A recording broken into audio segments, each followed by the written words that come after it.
রাতে খাবার টেবিলে ঈশানের সাথে দেখা হয় বৃষ্টির। শুধু ঈশানের সাথে না, তিশান আর আজান চৌধুরীর সাথেও হয়। এই তো মাত্র কয়েক মিনিট পূর্বেই বড় ভাইয়ের বাবার অভিমান ভেঙেছে সেই যে জড়িয়ে ধরেছে, তার যতক্ষণ না পর্যন্ত হাসি মুখে কথা বলছে ততক্ষণ পর্যন্ত ছাড়েনি। কাঁদতে কাঁদতে বাবা ভাইয়ের টি শার্ট একদম ভিজিয়ে সেরেছে। কিন্তু ঈশানের সাথে তেমন কিছুই করেনি। অন্যদের তুলনায় ঈশানকে একটু বেশিই মান্য করে বৃষ্টি। সেটা তার ছোটোবেলা থেকেই। কারণ একটাই, ঈশানের রাগকে ভয় পাইছে। রাগ আছে তার দুই ভাইয়েরই, কিন্তু ঈশানের রাগটা যেন একটু বেশি। হুটহাট রেগে না গেলেও একবার রাগলেই ভয়ঙ্কর হয়ে ওঠে, যার জন্য বৃষ্টি আর সাহসে কোলায়নি ঈশানের সামনে যেতে। অন্যায় তো সে করেছে, প্রিয় বোন আর বন্ধু দুজনেই না জানিয়ে বিয়ে করে ফেলেছে। রেগে যাওয়াটা স্বাভাবিক নয় কি? কিন্তু ঈশানকে আসলেই রাগ করেছিল? খাবার টেবিলে ঈশান যেন বৃষ্টিকে দেখেও দেখল না, সে তার মতোই খেয়ে চলেছে। বৃষ্টি খাবার নাড়াচাড়া করছে আর চোখে ভাইয়ের দিকে তাকাচ্ছে। নদী ঈশানকে এটা ওটা বেড়ে দেওয়ার ফাঁকে বারবার বৃষ্টিকে ইশারা করছে ঈশানের সাথে কথা বলার জন্য। বৃষ্টি নদীর দিকে অসহায় চোখে তাকিয়ে একটা ফাঁকা ঢোক গিলল। মুখটাকে ইনোসেন্ট বানিয়ে করুণ স্বরে ডাকলো, ভাইয়া। ঈশান ভ্রু উঁচিয়ে একবার তাকালো, 2 সেকেন্ড স্থির চেয়ে আবারও খাওয়ায় মনোযোগ দিয়ে বলল, ভাইকে চিনিস বুঝি? বৃষ্টির চুপসে যাওয়া ভয়েসে বলল, এভাবে কেন বলছিস ভাইয়া? আমি তো ফোন দিয়েছিলাম তোকে, তুই তো কথা বলতে চাসনি। ঈশান বাঁকা চোখে চাইল, ঠোঁট এলিয়ে বলল, রিয়েলি? তা কবে দিয়েছিলি ফোন তুই আমায়, শুনি একটু। বৃষ্টি আমতা আমতা করে বলল, আমি না দিই, উনি তো দিয়েছিলেন। ওনার দেয়াই আমার দেয়া। ঈশানের টিটকারি সুর, তা তোর উনি জানে তুই যে এখানে এসেছিস? আমি তো ভার্সিটি থেকে নদীর সাথে ডিরেক্ট এখানে চলে এসেছি। উনি ক্লাস করাচ্ছিল তাই জানাতে পারিনি। বাসায় এসে ভাবিকে তো জানাতে বলেছিলাম। ভাবি, তুমি কি জানাওনি তোমার ভাইকে? শিশিরের দিকে তাকিয়ে শিশির মাথায় হাত রেখে বলল, হায় আল্লাহ, আমি তো বেমালুম ভুলে গেছি। আমার ফোন তো জায়ান্ট গেমস খেলে বন্ধ করে ফেলেছে। জিদ দেখিয়ে আমিও আর চার্জ দেইনি। ঈশানের খাওয়া শেষ, মায়ের আঁচলে মুখটা মুছে বৃষ্টিকে উদ্দেশ্য করে বলল, ওয়াও গ্রেট! এত বুদ্ধি নিয়ে কি করে থাকিস বৃষ্টি? কিছু বুদ্ধি বাজারে বিক্রি করতে পারিস না? গাধা কোথাকার। বৃষ্টি কাচুমাচু করে বলল, কি হয়েছে ভাইয়া? তুই এভাবে ধমকাচ্ছিস কেন আমাকে? আমি বাড়িতে না গেলেও সারে কিছু যায় আসবে না। ঈশান আবার ধমকে উঠল, এক থাপ্পড় দিয়ে দাঁত নাড়িয়ে ফেলবো বেয়াদব। তুই জানিস যায় আসবে নাকি আসবে না? তোর কোনো ধারণা আছে? তোকে ফ্ল্যাটে না পেয়ে বিশাল কতটা টেনসড। আমাকে 30+ উপর কল দিয়ে ফেলেছে সে। বাড়ির কাউকে ফোন দিতে পারেনি অস্বস্তির জন্য। যদি তুই বাড়িতে না আসিস, অফিসে ছিলাম, ফোন সাইলেন্ট ছিল, বুঝতে পারিনি, না হলে কখনই ফোন রিসিভ করতাম। ঈশানের কথা শুনে আয়েশা বেগম বৃষ্টির মাথায় ঠুস করে মেরে বললেন, তোর কি আক্কেল জ্ঞান কখনো হবে না? তুই এখানে এসেছিস, আজকে থাকবি, এটা ছেলেটাকে বলে আসবি না? আহারে বেচারা, না জানি কত টেনশন করছে। বৃষ্টি হতবিহ্বল দৃষ্টিতে তাকিয়ে আছে। বিশাল স্যার তার জন্য টেনশন করছে? তাকে না পেয়ে ভাইয়াকে এতগুলো কল করেছে? আসলেই? তার তো এখনও বিশ্বাস হচ্ছে না। সে অবাক কণ্ঠে ঈশানকে জিজ্ঞাসা করলো, ভাইয়া, তুই কি সত্যিই বলছিস? বিশাল ভাইয়া সত্যি আমার জন্য এতগুলো কল করেছে? আমাকে খুঁজেছে? বোনের অবাক হওয়া করুণ কণ্ঠ শুনে মুচকে হাসলো ঈশান। তার বোন যে তার বন্ধুকে কতটা ভালোবাসে এটা বোনের চোখ মুখ দেখেই বুঝতে পারে সে চায় তার বোন সুখী হোক, বিশালের সাথে সারা জীবন সুখে থাকুক। ঈশান বোনের মাথায় হাত রেখে আদুরে কণ্ঠে বলল, যা ঘরে গিয়ে ফোন দে ওকে, তাহলেই বুঝতে পারবি। বৃষ্টি আর 1 সেকেন্ডও দেরি করলো না, দৌড়ে নিজের রুমে চলে আসলো। হাতে ফোন নিয়ে বিশালের নাম্বারে ডায়াল করলো। বুকের ভেতর ঢিপ ঢিপ করছে। ফোন দিতে প্রচণ্ড লজ্জা কাজ করছে, কিন্তু হঠাৎ মনে পড়ল তার নাম্বার তো ব্লক করা। ভার্সিটি থেকে এসে বৃষ্টিকে বাসায় না পেয়ে বিশাল অবাক হয়। ভার্সিটিতেও খুঁজেছিল, পায়নি, যার জন্য ভেবেছিল হয়তো বাসায় এসে পড়েছে। কিন্তু এখানে এসেও না পেয়ে বিশাল টেনশনে পড়ে যায়। না বলে যাবে কোথায় মেয়েটা? চৌধুরী বাড়ি কারোর সাথেই তো এখন সম্পর্ক ভালো নেই তাদের। বোন, বন্ধু, দুলাভাই থেকে শুরু করে ওই বাড়ি কেউই তাদের সাথে কথা বলে না। যেহেতু তাদের সাথে কথাই হয় না, সেহেতু ওই বাড়িতে বৃষ্টির যাওয়ার প্রশ্নই ওঠে না। তাহলে যাবে কোথায়? বিশাল ফ্রেশ না হয়ে বৃষ্টিকে খুঁজতে শুরু করলো। রুম, বারান্দা, কিচেন, ছাদ, আশেপাশের ফ্ল্যাটেও খোঁজ নিয়েছে। না পেয়ে ভেবে নিয়েছে হয়তো বাবার বাড়ি গেছে।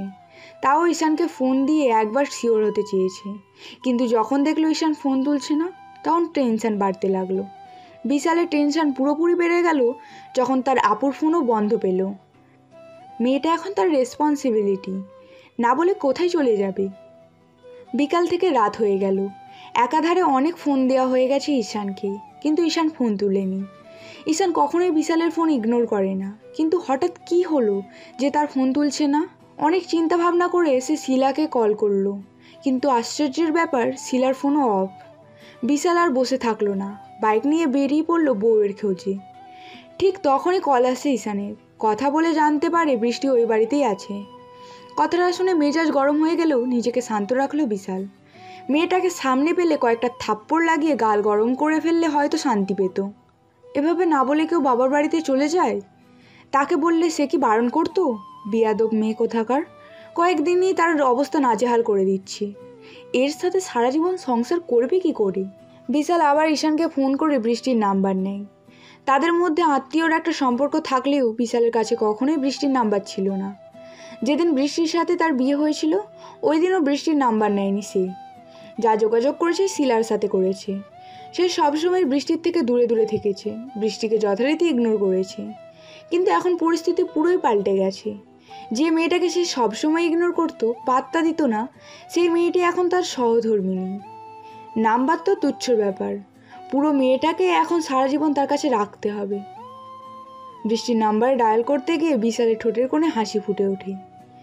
এই নাম্বারটা তার খুবই পরিচিত, প্রায় সময়ই এই নাম্বার থেকে মাঝরাতে তার ফোনে এত কল আর মেসেজ আসতো যে সে বিরক্ত হয়ে নাম্বারটাকে ব্লক করে রেখেছে। তখন হয়তো জানতো না এটা বৃষ্টি ছিল, এখন নাম্বারটা দেখেই চিনে ফেলেছে। কল করতে গিয়েও থেমে গেল বিশাল। আগে ফ্রেশ হওয়াটা জরুরি, পরে এই মেয়েকে দেখছে। রাত হয়ে গেছে অনেক, ফ্ল্যাটে এসে ফ্রেশ হয়ে ডিনার করেছে অনেকক্ষণ। বৃষ্টিকে কল করতে গিয়েও বারবার থেমে যাচ্ছে সেই। তার কাছে এরকম অস্বস্তি কেন লাগছে এটাই বুঝতে পারছে না বিশাল। কটা দিন মেয়েটা ঘরে ছিল, রুমটা কেমন যেন ভরা ভরা লাগছিল। আজকে নেই, এতেই সব কিছু কেমন যেন ফাঁকা ফাঁকা লাগছে। বারবার মনে হচ্ছে এই তো ড্রেসিং টেবিলের সামনে বসে চুল আঁচড়াচ্ছে, আবার মনে হচ্ছে ড্রয়িং রুমের সোফায় বসে টিভি দেখছে, কখনো আবার মনে হচ্ছে রান্নাঘরে তার জন্য কফি তৈরি করছে। বৃষ্টি এখানে এসেছে মাত্র কয়েকদিন, এই কয়েকদিনই মেয়েটার অনুপস্থিতি এত কেন মিস করছে বিশাল? মনে হচ্ছে পুরো ঘরটায় বৃষ্টির উপস্থিতিকে মিস করছে। বিশাল টের পাচ্ছে তার ভেতরটা কেমন যেন হাঁসফাঁস করছে। আশ্চর্য, সে কি ধীরে ধীরে মেয়েটার মায়ায় জড়িয়ে যাচ্ছে? এমন লাগছে কেন তার? ছোটবেলা থেকে একা থাকতে থাকতে হঠাৎ কাউকে সঙ্গী হিসাবে পেয়ে মন যেন তাকে আঁকড়ে ধরতে চাইছে। মন চাইছে এক, মস্তিষ্ক চাইছে আরেক। মস্তিষ্কের বিরুদ্ধে গিয়ে মনের কথা শুনে বৃষ্টিকে ফোন দিয়েই ফেললো বিশাল। বৃষ্টি যেন ফোন হাতেই বসেছিল, বাজতে দেরি, রিসিভ করতে দেরি হলো না। কল রিসিভ করে কানে ধরে বসে আছে সে, কোনো কথাই বলছে না। ফোনের অপর পাশ থেকে বিশালকে এসে নিজের উপস্থিতি জানান দিল, পরিবর্তে বৃষ্টিও কাশলো। বিশাল বলল, সনদ ফোন কি হাতে নিয়ে বসেছিলে নাকি?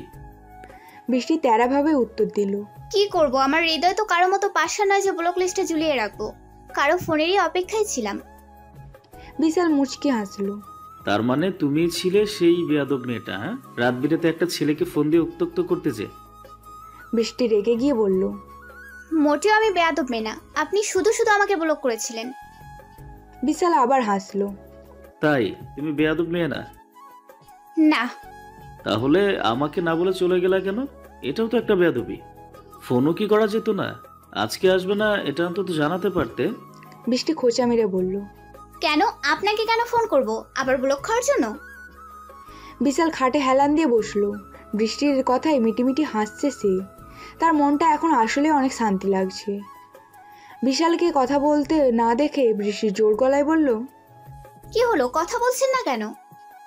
বিশাল হকচকিয়ে যায়। হ্যাঁ হ্যাঁ বলছি তো, কবে আসবে? আসবো না, আরো 1 মাস থাকবো। এমনিতে অত কেউ আমাকে মিস করছে না। বিশালের ফাজলামোর স্বর। মিস করছে তো? আমার রুমটা তোমাকে খুব মিস করছে। বারবার কানে কানে এসে বলছে বৃষ্টি কোথায়, ওনাকে আমরা খুব মিস করছি। বৃষ্টি মুখ মুচড়ে বলল, কেন? আপনার হৃদয় কি পাথরে বাঁধা? আপনি একটু মিস করতে পারেন না? আমার জিনিসপত্র মিস করছে, তাতে কি চলছে না? বৃষ্টি খিটখিটে মেজাজে বলল, না চলছে না। আপনি জানেন আপনি 1 নম্বরের নির্দয় লোক। আপনার নাম বিশাল হলেও আপনার মনে বিশালতার কোনো ছিটাফোঁটাও নেই। ফোনের অপাশ থেকে বিশালের হাসির শব্দ শোনা যাচ্ছে। বৃষ্টি খট করে ফোন কেটে দিল। লোকটা আসলেই পাষাণ। শীতল আবহাওয়া, বাইরে টুপটাপ বৃষ্টি পড়ছে। বৃষ্টি বিশালের বারান্দায় দাঁড়িয়ে হাত বাড়িয়ে বৃষ্টির ফোঁটাগুলোকে ছুঁয়ে দিচ্ছে। পরনে সাদা রঙের নর্মাল একটা সুতির 3 পিস। বিশালের দেওয়া জামাগুলোর মধ্যে এটা একটা। সাদা জর্জেটের ওড়নাটা বাতাসে কি সুন্দর দোল খাচ্ছে। পিঠ ভর্তি খোলা চুলগুলো থেকে টুপটাপ পানি পড়ছে। কিছুক্ষণ আগে শাওয়ার নিয়ে বারান্দায় দাঁড়িয়েছে সে। কয়েকদিন যেতেই আর থাকতে না পেরে ছুটে চলে এসেছে। সকালের দিকে এসেছে, এখন বিকাল। ঈশানি দিয়ে গেছে তাকে, বৃষ্টির জোড়াজুড়িতেই দিয়ে গেছে। কেন জানি তার ভালো লাগছিল না। এই যে এখানে এসে ঘর পরিষ্কার করেছে, রান্না বান্না করেছে, বিশালে কাপড় চোপড় গুছিয়েছে, এগুলো করেই আলাদা একটা শান্তি অনুভব করেছে সে। আজকের দিনটা সকাল থেকে মেঘলা ছিল। মেঘে ঢাকা আকাশ থেকে ঝিরিঝিরি বৃষ্টি পড়ছে। বিশাল এখনও বাড়ি ফেরেনি। বৃষ্টির ধারণা ছিল বিশাল তাকে আনতে যাবে, কিন্তু যায়নি। সেও কি বোকা, এই লোকটার থেকে কেন যে কিছু আশা করে। হাতের রিকশার চাবি দিয়ে ঘরে ঢুকলো বিশাল। চারিদিকে সব কিছু পরিবারটি গোছানো দেখে ভীষণ অবাক হলো। পরনের শার্টটা ঝাড়তে ঝাড়তে নিজের রুমের দিকে এগিয়ে গেল। অনেকটাই ভিজে গেছে সে। শার্টের বোতামগুলো খুলতে খুলতে নিজের পুরো রুমের দিকে একবার চোখ বুলায়। সব কিছু এত চকচক করছে। সকালে তো ও এখানে ওখানে কাপড়ের স্তূপ বানিয়ে গিয়েছিল। বেডশিটটাও অগোছালো ছিল, স্পষ্ট মনে আছে। কে গুছিয়েছে এগুলো? খালা। কিন্তু খালা তো তার বেডরুম গোছায় না কখনো। তাহলে বৃষ্টি কি এসে গেছে? বিশাল ধীর পায়ে হেঁটে ব্যালকনির দিকে এগিয়ে গেল। সাদা কাপড়ের এক শুভ্র পরীকে দাঁড়িয়ে থাকতে দেখে তার চোখ আটকে গেল। অপলক দৃষ্টিতে তাকিয়ে দেখছে সে তার স্নিগ্ধ ভেজা অর্ধাঙ্গিনীর মুখশ্রী। বৃষ্টি তখন চোখ বুজে মেঘের ছিটা উপভোগ করতে ব্যস্ত। বিশাল বৃষ্টির দিকে তাকিয়ে থাকতে থাকতে হালকা ঘোরের মাঝে চলে যায়। 1 পা 2 পা এগিয়ে আস্তে আস্তে বৃষ্টির অনেকটা কাছে চলে আসে। বৃষ্টির ভেজা চুলগুলো থেকে অসম্ভব সুন্দর একটা ঘ্রাণ আসছে, যা তাকে খুব করে কাছে টানছে। আচমকা বৃষ্টির চুলে মুখ ডুবিয়ে দিল বিশাল। নিজের শক্তপোক্ত হাত দিয়ে জড়িয়ে ধরল বৃষ্টির কোমর। বৃষ্টি হতভম্ব, জমে বরফের মতো দাঁড়িয়ে থরথর করে কাঁপছে। বিশাল তখন নাক টেনে বৃষ্টির ভেজা চুলে স্মেল নিতে ব্যস্ত। বৃষ্টির শ্বাস আটকে কোনো মতে বলল, স্যার, এটা কি আপনি? বিশালের নিঃশক্ত ভয়েস। বৃষ্টি খিচে চোখ বুজে ফেলল। সে আবার ভাঙা গলায় প্রশ্ন ছুড়ল, কখন এলেন? বিশাল বৃষ্টির কথা সম্পূর্ণ অগ্রাহ্য করে বলল, চুলে কি মেখেছ? আমাকে মানে এত টানছে কেন? বৃষ্টি অবাকের 8ম পর্যায়ে পৌঁছে গেল। এটা কি আসলেই বিশাল? স্যার তার এত কাছে? How is it possible? সে শুকনো গলায় ঢোক গিলল। কোমর থেকে বিশালে হাত সরানোর চেষ্টা করে বলল, আপনার মাথা কি ঠিক আছে? কি করছেন? বিশাল হুট করে বৃষ্টিকে ঘুরিয়ে নিজের দিকে ফেরায়। শক্ত করে কোমর জড়িয়ে ধরে নিজের শরীরের সাথে একদম মিশিয়ে ফেলে। বাইরে থেকে আসা বর্ষণের ফোঁটা দুজনকে ভিজিয়ে দিচ্ছে। বৃষ্টি বিশালের বাহু আঁকড়ে বিহ্বল দৃষ্টিতে তাকিয়ে। বিশাল বৃষ্টির মুখের সামনে পড়ে থাকা চুলগুলো কানের পেছনে আলতো করে গুজে দিয়ে বলল, কেন? আমার মাথায় কি হবে? বৃষ্টির মুখ থেকে কোনো সাউন্ড বের হচ্ছে না। সে এখনও বিস্মিত। গোল গোল চোখ করে বিশালের ঠোঁটে লেগে থাকা মৃদু হাসি দেখছে। বিশালের হাসি আরও প্রখর হয়। সে বৃষ্টির কানের নিচে হাত রেখে বৃদ্ধা আঙুল দিয়ে বৃষ্টির গাল স্লাইড করে। এত অবাক হচ্ছ কেন? আমি কি অবাক হওয়ার মতো কিছু করেছি? বৃষ্টি কি বলবে বুঝতে পারছে না। তাকে অবাকের সাগরে নামিয়ে দিয়ে বলছে অবাক হচ্ছে কেন। বৃষ্টি লজ্জায় মাথা নুইয়ে বলল, রুমে চলুন। বিশাল বৃষ্টির কানের কাছে ঠোঁট নিয়ে ফিসফিসিয়ে বলল, কেন? স্বামীর ছোঁয়া আরো গভীরভাবে পেতে চাও বুঝি? বৃষ্টি কেঁপে উঠল। লজ্জায় বিশালের বাহুর শার্ট খামচে ধরে বলল, আপনার শার্ট ভেজা ঠান্ডা লেগে যাবে, সেই জন্য বলেছি। বিশাল বাঁকা হেসে বলল, কেন? আমার ভিতরে কিছু আছে নাকি দেখতে চাও না? ফোনে তো কথা বললে আমি নাকি রোমান্সের রও জানি না। আমার ভিতরে যন্ত্রপাতি নাকি ঠিক নেই। আমার এনার্জি নিয়েও প্রশ্ন তুলে ফেলেছো। এখন কাঁপছো কেন? বৃষ্টির পেটের ভেতর মোচড় দিয়ে উঠেছে। হাত পা সহ এবার তার পুরো শরীর কাঁপছে। বিশালের মুখ থেকে কোনোদিন এমন কথা বের হবে এটা বৃষ্টির কল্পনারও বাইরে ছিল। সে লজ্জায় আর বিশালের সামনে থাকতে পারছে না, মুখ লেকানোর জায়গা খুঁজছে। তার রাগের মাথায় বলা প্রতিটা কথা মনে রেখেছে এই লোক। চৌধুরী বাড়িতে কান্নাকাটির রোল পড়েছে।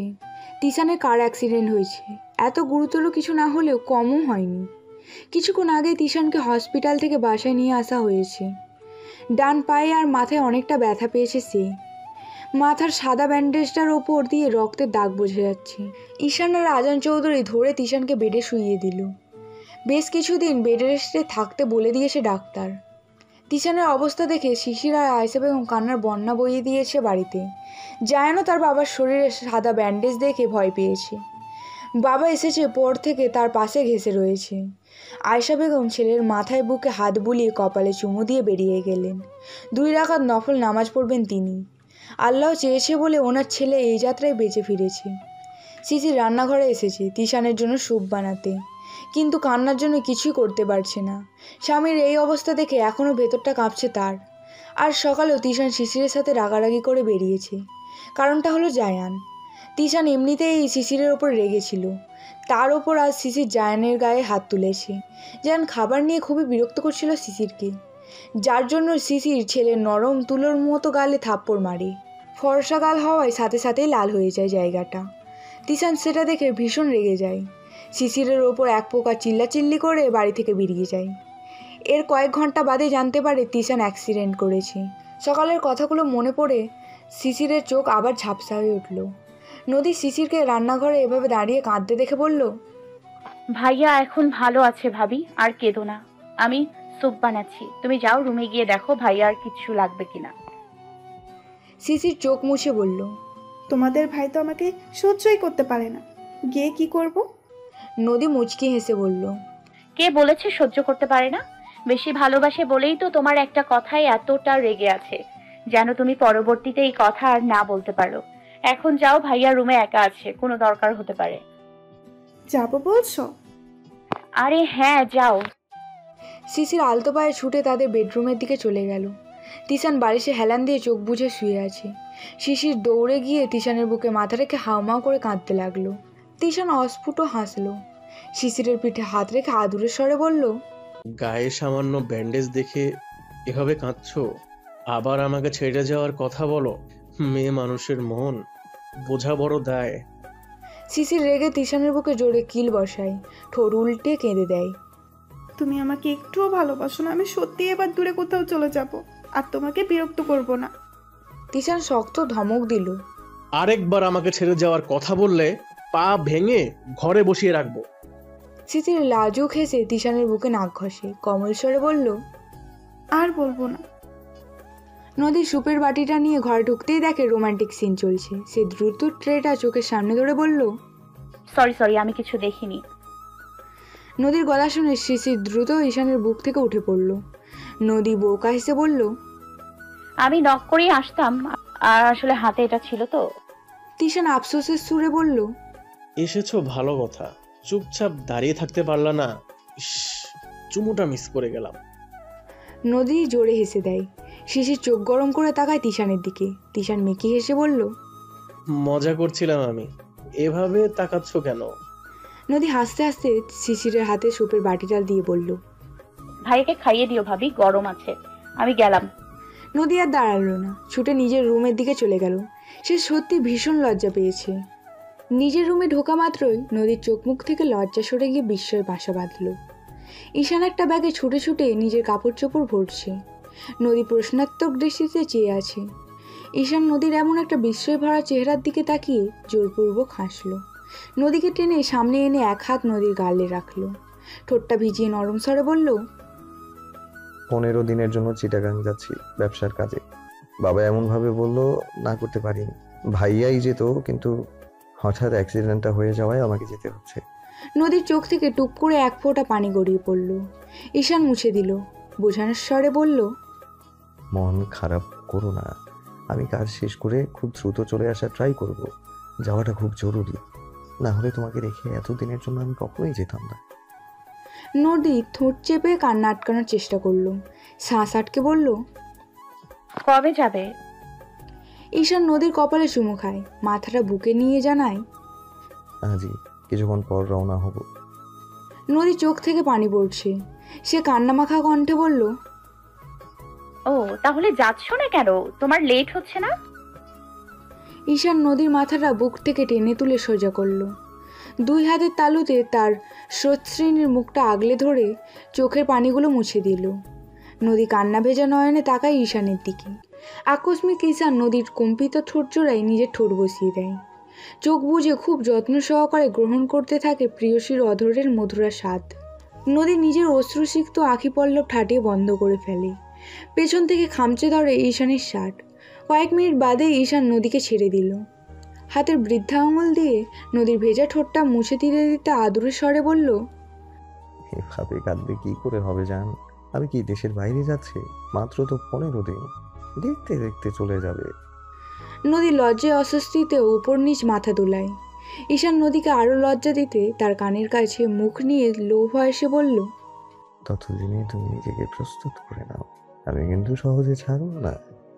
নদী কয়েক সেকেন্ড চোখের পলক ঝাপটিয়ে ঈশানের কথা বোঝার চেষ্টা করলো। বুঝতে পেরে লজ্জায় ঈশানের বুকে কিলঘুষি মারতে শুরু করলো। অসভ্য। আজ সাপ্তাহিক ছুটি, ভার্সিটি বন্ধ। ছুটির দিনগুলোতে বেশিরভাগ সময়ই বাসায় থাকে বিশাল। বাড়িতে বসে তার দোকানগুলোর হিসাব নিকাশ করে। কখনো কখনো বন্ধুদের সাথেও আড্ডা দিতে চলে যায়, কিন্তু আজ গেল না, কারণ ঈশান নেই। বেশ কিছুদিন হয়েছে ঈশান চিটাগাংয়ে গেছে। ঈশানকে ছাড়া তাদের আড্ডা একদমই জমে না, যেই জন্য উপল আর রবি অনেকবার বলার পরেও গেল না বিশাল। ঈশান না থাকলে তাকে কেউ হারকেন দিয়ে খুঁজেও পাবে না। অন্য কোনো দিন হলে হয়তো তারা বাসায়ই এসে পড়তো, হই হট্টগোল করে তার ফ্ল্যাটের অবস্থা 12টা বাজিয়ে দিত। কিন্তু এখন বৃষ্টি আছে, তার বিবাহিত বউ। যেই ঘরে বউ আছে সেই ঘরে বন্ধু বান্ধব নিয়ে আড্ডা দেওয়ার মতো নিম্ন মানসিকতার মানুষ নয় বিশাল। তাছাড়া সে বললেও এখন তার বন্ধুরা এখানে আড্ডা দিতে আসবে না। নিস্তব্ধ রাত, বিছানায় হেলান দিয়ে বসে ফোন টিপছে বিশাল। বারবার দরজার দিকে উকি ঝুঁকি দিয়ে দেখছে বৃষ্টি আসছে কিনা। ইদানিং বৃষ্টির সাথে সময় কাটাতে ভালো লাগে বিশালের। বৃষ্টিকে এটা ওটা বলে রাগিয়ে দেওয়া, বৃষ্টির আবদারগুলো পূরণ করা, বৃষ্টির কান্না, বৃষ্টির হাসি, নাক ফুলিয়ে কথা বলা, লজ্জা পাওয়া সবই ভালো লাগে তার। বৃষ্টি যেন তার হঠাৎ আসা বৃষ্টির মতোই মনকে রাঙিয়ে দিতে শুরু করেছে। বিশাল নিজের ওপর নিজেই অবাক হয়। কিছুদিন আগেও সে যেই মেয়েটার প্রপোজ রিজেক্ট করেছে, মেয়েটাকে তার থেকে দূরে থাকতে বলেছে, আজ সেই মেয়েটাকেই 2 মিনিট না দেখতে পেলে তার বুকের ভেতরটা ছটফট করে। ইচ্ছে করে সারাক্ষণ চোখের সামনে বসিয়ে রেখে প্রাণ ভরে দেখতে। হঠাৎ বৃষ্টির প্রতি এত টান কী করে সৃষ্টি হলো বিশালের মনে, এটা বিশাল নিজেও জানি না। এর জন্যই কি বলা হয় স্বামী স্ত্রীর সম্পর্ক সবচেয়ে পবিত্র সম্পর্ক। বিয়ের পর আল্লাহ তাআলা অটোমেটিক স্বামী স্ত্রীর মধ্যে মায়া, মিল, মহব্বত, ভালোবাসা তৈরি করে দেন। বৃষ্টি আজ সকাল থেকেই মনমরা। বিশালের সাথে ঠিকমতো কথা বলছে না, খাচ্ছে না। চুপি চুপি রান্নাঘরে গিয়ে কেঁদে চোখ মুখ ফুলিয়ে ফেলেছে। রাতের খাবার শেষে সব কিছু গুছিয়ে রেখে অন্য রুমে এসে শুয়ে পড়েছে। মাথার নিচে হাত রেখে নিঃশব্দে কেঁদে যাচ্ছে। আজকে বিশালের কাবাড গোছাতে গিয়ে নদীর একটা হাস্যোজ্জ্বল ছবি পায় সে, যেটা দেখে তার মন ভেঙে চূর্ণ বিচূর্ণ হয়ে যায়। বৃষ্টি ভেবেছিল ধীরে ধীরে বিশালের মনে অনেকটা জায়গা করে নিয়েছে সে, কিন্তু তার ভাবনা পুরোপুরি ভুল। বিশাল এখনও নদীকেই ভালোবাসে, তাকে না। নিজের প্রতি নিজেরই ঘৃণা হচ্ছে বৃষ্টির। কেন এতদিন নির্লজ্জের মতো একটা লোকের পেছনে এভাবে পড়ে আছে সে? বেহায়া মনটা কেন বারবার ওই লোকটার সান্নিধ্য পেতে চায়? এত লজ্জাহীন কেন তার মন? এত লজ্জাহীন কেন তার মন? চোখের পানি দিয়ে বালিশ ভিজিয়ে ফেলেছে বৃষ্টি। কালই চলে যাবে সে, আর আসবে না, আর কখনো বিশালকে বিরক্ত করবে না। এসব ভেবে ঢুকরে কেঁদে ওঠে আবার। 2 হাতে মুখ চেপে ধরে কান্নার শব্দ আটকানোর চেষ্টা করে। এদিকে বিশালের মন ঘরে টিকছে না। কখন থেকে বৃষ্টির জন্য ওয়েট করছে সে, বারবার দরজার দিকে তাকাচ্ছে। এখনও আসছে না কেন বৃষ্টি? কি এমন কাজ করছে যে এত রাত হয়ে গেছে এখনও ঘরে আসছে না? সে কি গিয়ে দেখে আসবে? নিজের ভাবনায় নিজেই মুচকি হাসে বিশাল। তার মতো গম্ভীর মানুষটাকে মেয়েটা কি বানিয়ে দিচ্ছে। কিছুক্ষণ আগেও 4 বার এটা সেটা নেওয়ার বাহানায় রান্নাঘর থেকে ঘুরে এসেছে সে। এবার গেলে 5 বার হবে। অন্য কেউ দেখলে নিশ্চয়ই বউ পাগলা ভাববে তাকে, কিন্তু কিসের বাহানা দিবে এবার? সাইড টেবিলটার ওপর পানি ভর্তি গ্লাসটা চোখে পড়ে বিশালের। এভাবে পানির বাহানাই দেওয়া যাক, ভাবে পানির বাহানাই দেওয়া যাক।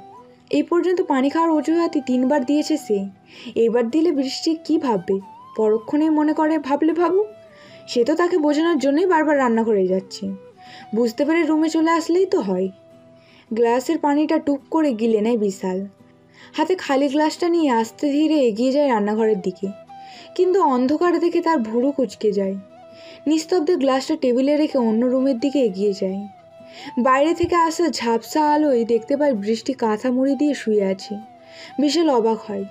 স্ট্রেঞ্জ, এই মেয়ের জন্য সে কখন থেকে ওয়েট করছে, আর এই মেয়ে এখানে শুয়ে আছে। বিশাল রুমের লাইট অন করলো, যা বুঝতে পেরে বৃষ্টির চোখের পানি মুছে দ্রুত কাঁথা টেনে মুখে ঢেকে পড়ল। বিশাল বৃষ্টির কাছে এগিয়ে গেল, গম্ভীর স্বরে প্রশ্ন করলো, তুমি এখানে কি করছো? বৃষ্টি কথা বলে না, চুপচাপ শুয়ে আছে। বিশাল আবার বলল, কি হলো, কথা বলছো না কেন? বৃষ্টি রাগ দেখিয়ে উত্তর দিল, দেখতেই তো পাচ্ছেন কি করছি, শুয়ে আছি। রুমের লাইট বন্ধ করে চলে যান।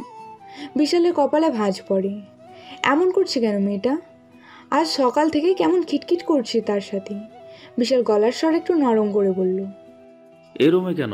ওই রুমে চলো। বৃষ্টি আওয়াজ করে ফুপিয়ে ওঠে। বিশালের নরম স্বরে তার কান্নার বেগ আরও বেড়ে যায়। বৃষ্টি আওয়াজ করে ফুপিয়ে ওঠে। বিশালের নরম স্বরে তার কান্নার বেগ আরও বেড়ে গেল। বিশাল কান্নার আওয়াজে হকচকিয়ে যায়। দ্রুত বৃষ্টির মুখের ওপর থেকে কাঁটা টেনে সরিয়ে ফেলে। বৃষ্টির কান্না বাঁধ বাঁধছে না, অনবরত হেঁচকি তুলে কাঁদছে সে। বিশালের বুকের ভেতর ধক করে উঠল। বৃষ্টিকে সোজা করে বসিয়ে তার চোখের পানি মুছিয়ে দিল। বিচলিত কণ্ঠে বলল, কি হয়েছে? এভাবে কাঁদছো কেন? খারাপ লাগছে? মাথা ব্যথা করছে? কোনো অসুবিধা হচ্ছে কি? প্লিজ বলো আমায়। চোখের পানিতে বৃষ্টির মুখ ঢেকে গেছে। গাল মুখ ফুলে আছে। চোখের কার্নিশ ফুলে থাকার কারণে চোখই দেখা যাচ্ছে না। সে ভেঙে ভেঙে উচ্চারণ করলো, আমি বাড়ি যাব। বিশাল 2 হাতে বৃষ্টির 2 গাল আঁকড়ে ধরল। চোখ থেকে বেয়ে পড়া পানিগুলো আলতো করে মুছে দিয়ে বলল, বাড়ির জন্য মন খারাপ লাগছে? আমাকে আগে বলতে, আমি আরো আগেই তোমাকে নিয়ে যেতাম। এভাবে কেঁদে চোখ মুখ ফুলিয়ে ফেলার তো কোনো মানে হয় না। বোকা মেয়ে কোথাকার। বৃষ্টি ঝটকা মেরে বিশালে হাত সরিয়ে ফেলল। তেজি স্বরে বলল, আমি একেবারের জন্য বাড়ি চলে যাব। বিশাল বুঝতে না পেরে বলল, মানে? বৃষ্টি ক্রুদ্ধ দৃষ্টিতে তাকালো বিশালের দিকে, রেগে চিল্লিয়ে বলল, মানে বুঝতে পারছেন না আপনি? আমি কোন অধিকারে আপনার বাড়িতে থাকবো? কি অধিকার আছে আমার এই বাড়িতে থাকার, আপনার বেডরুমে থাকার? আপনি কি আমাকে নিজের স্ত্রী হিসেবে কখনো মেনে নিয়েছেন, নাকি আমাকে কখনো স্ত্রীর অধিকার দিয়েছেন? আপনার মনে এখনো নদী রয়েছে, তাই তো আপনার কাপড়ের ভাঁজে নদীর ছবি খুব সুন্দর করে সাজিয়ে রেখেছেন। আর আসবো না আমি এই বাড়িতে, আর কোনোদিন আসবো না আপনাকে জ্বালাতে। একেবারের মতো চলে যাব। এখন থেকে আপনি শান্তিতে থাকতে পারবেন। Shut up. শক্ত ধমকে চেঁচিয়ে উঠল বিশাল। রাগী কণ্ঠে বলতে লাগলো, কি আবল তাবল বলছো? কখন থেকে চলে যাবে মানে কি? আমাকে রেখে কোথায় যাবে তুমি? পাগল বানিয়ে একদম পাগল বানায় তারপর চলে যেতে চাচ্ছ? হ্যাঁ, ভাবলে কি করে যে আমি তোমাকে যাইতে দিব? হাতে পায়ে শিকল বেঁধে দিয়ে রাখবো। ধমক খেয়ে কিছুটা কেঁপে উঠল বৃষ্টি। অবাক চোখে তাকালো বিশালের দিকে। বিশাল চুলে আঙুল চালিয়ে নিজেকে শান্ত করার চেষ্টা করলো। আদুরেভাবে বৃষ্টিকে বুকে টেনে নিল। মাথায় হাত রেখে শান্ত স্বরে বলতে লাগলো, যখন পাত্তা দিতাম না তখন ঠিকই পিছু পিছু ঘুরঘুর করতা। এখন যখন ভালোবাসতে শুরু করছি, তোমার সঙ্গে গোটা জীবন পার করতে চাইছি, এখন আমাকে রেখে চলে যেতে চাইছো? হ্যাঁ, তোমরা মেয়ে মানুষ কি দিয়ে যে তৈরি বলো তো? বিশালের বুক থেকে আসা ঢিপ ঢিপ শব্দ শুনতে পারছে বৃষ্টি। তার বুকের ভেতরও কেমন ঢিপ ঢিপ করছে। সে হালকা নড়াচড়া করে উঠে যেতে চাইল। বিশাল চেপে ধরে রাখলো। শাসানা স্বরে বলল, একদম নড়াচড়া করবে না। আজকে আমি যা করব চুপচাপ সইতে হবে। আজকের পর আর কখনো যেন তোমার মুখে শুনতে না পারি আমি তোমাকে স্ত্রী হিসেবে মানি না। এতটুকু বলেই বৃষ্টিকে বিছানায় ফেলে তার উপর নিজের সুঠাম দেহের ভর ছেড়ে দিল বিশাল। গলা থেকে ওড়নাটা ছুঁড়ে ফেলে বৃষ্টির পুরো গলায় ঘাড়ে বুকে এলোপাথারে চুমুর বর্ষণ বইয়ে দিল। আচমকা আক্রমণে বৃষ্টির শরীরে ঝংকার দিয়ে উঠল। কোনা মুহূর্তে কাঁপা স্বরে উচ্চারণ করলো, কি করছেন? বিশালের জড়ানো ভয়েস। স্ত্রীর অধিকার দিচ্ছি। বৃষ্টির যেন রুহু উড়ে গেছে। গলার আওয়াজ গলায় আটকে রইল। গলদেশ থেকে মুখ নিয়ে বৃষ্টির কানের কাছে অগ্রসর হলো বিশাল। কানের লতিতে ঠোঁট ছুঁয়ে গভীর স্বরে বলল, সিট দ্বারা বেয়ে শীতল স্রোত বয়ে গেল বৃষ্টি। থরথর করে কাঁপছে তার শরীর। কম্পিত হাতটি বিশালের চুল স্পর্শ করলো।